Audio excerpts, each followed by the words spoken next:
It's the 23rd day of December 2021. Welcome to the Day Weather Podcast. Well, here we are, just a couple days before Christmas. And for some of you folks, well, you're going to get a white Christmas. Some of you will not. Mountain snows are beginning to commence. It's going to continue to be windy and mild on the plains. We have a slow-moving Pacific trough that is making its progress slowly to the southeast. I mean, ever so slowly, just like a slug. It's just moving along. This weather pattern change so slow to develop, but it is developing.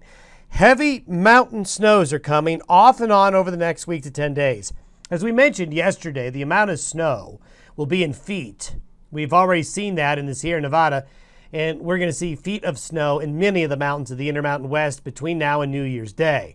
This is going to lead to travel problems for some. We really expect tonight, around or after dark especially, along Interstate 80 in Wyoming, along I-70 in the mountains of Colorado, along I-15 in Utah, I-80 all the way across into Nevada and California, and all of the higher elevation roads and highways in the west. That's where you're going to run into problems. It'll be windy and mild along and east of the Continental Divide again. Temperatures slowly cool off east of the divide. It's going to be a slow, methodical process, but temperatures are peaking today. But it's going to be a very gradual slope downward of temperatures east of the Continental Divide. Especially this will be true for eastern Wyoming, western Nebraska, western Kansas, and eastern Colorado. All areas. It'll be a bunch colder by next week. This is the current snow and ice map. The blue shows where there's snow on the ground. The orange shows where there's solid ice cover. So these parts of North America that I'm showing you right now have snow on the ground. So technically you could say that these areas are going to have a white Christmas if you use the mantra that snow on the ground on Christmas Day is a white Christmas. Now, snow falling on Christmas Day is a bit of a different story. But those are the areas best suited. Now let's take a look at what happens though over the next 48 hours. Today we have a big area of high pressure that's just going to stay there west of Alaska and British Columbia, causing this dip in the jet stream. But the westerly flow across the country, look at this westerly flow again, that phase 1 La Nina, this continues to pump in mild air across the United States. But this little guy right here gets ejected tonight and heads right across southern Wyoming and northern Colorado. This is why I-70 and I-80 going to get picked on with this wave right here, because this wave has a lot of Pacific moisture with it, and it's going to get interjected with some colder Canadian air as it comes through. Here are the winter storm watches and advisories for the west. Pink shows winter storm warnings. Blue shows winter weather advisories. The brown areas here show high wind warnings.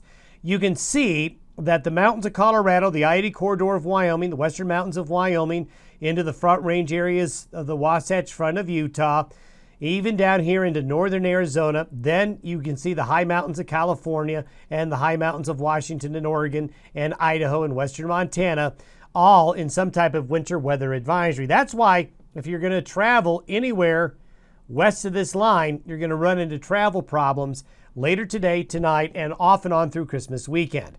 Now, this is the precipitation forecast through Saturday afternoon. It looks very similar to the maps we showed you yesterday. You can see the very, very heavy snows that are going to fall. So we're looking at water equivalent of 1 to 2.5 inches of water if you were to melt the snow down.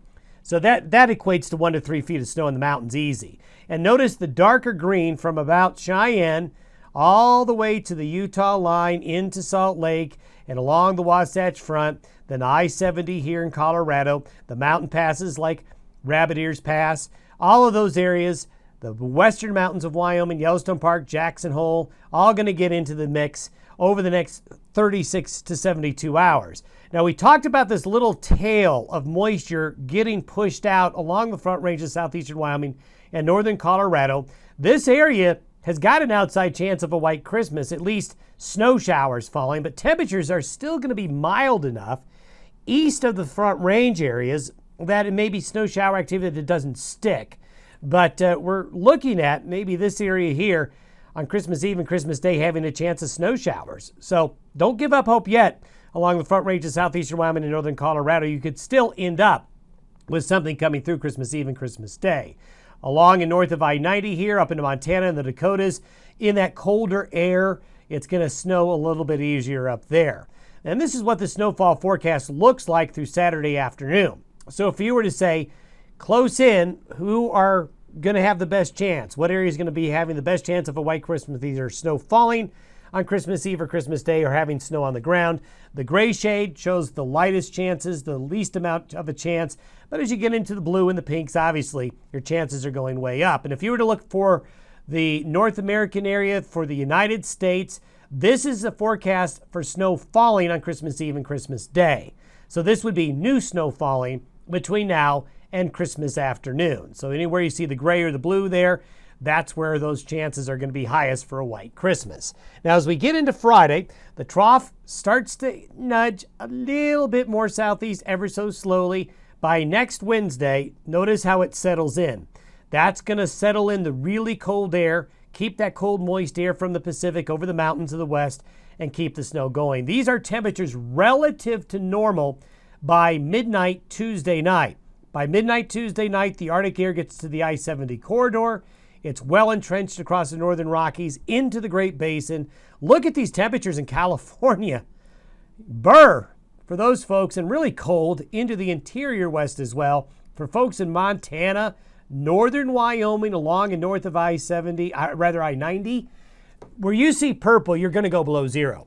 It's just going to go below zero into those areas there. The question will be how far that penetration of those purple colors get in the coming days by late next week and towards New Year's weekend.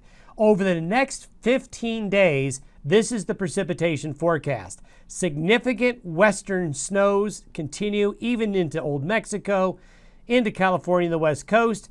Then it's going to get wet and stormy in the Great Lakes, in the Midwest. This snow hole here, even though there's some precipitation there, it's still the least amount of precipitation anywhere in North America is in this area right here, so that continues.